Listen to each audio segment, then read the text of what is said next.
दिनाचा आज 26 जानेवारी प्रजासत्ताक दिन म्हणून साजरा करीत आहोत। सर्वप्रथम तुम्हा सर्वांना भारतीय प्रजासत्ताक दिनाच्या हार्दिक शुभेच्छा।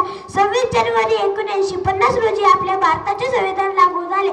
भारताचे संविधान हे सर्वात मोठे लिखित संविधान आहे। डॉक्टर बाबासाहेब आंबेडकर हे संविधानाचे जनक आहे। हा दिवस आपल्या अभिमानाचा दिवस आहे। हा दिवस आपल्याला एकतेची व बंधुभावाची शिकवण देतो। या मंगल दिनी आपण आपल्या देशाला एक स्वतंत्र देश बनवण्याचा संकल्प करूया।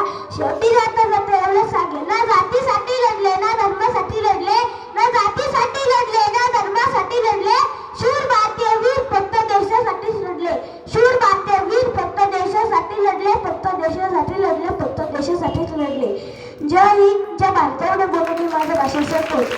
खूप छान।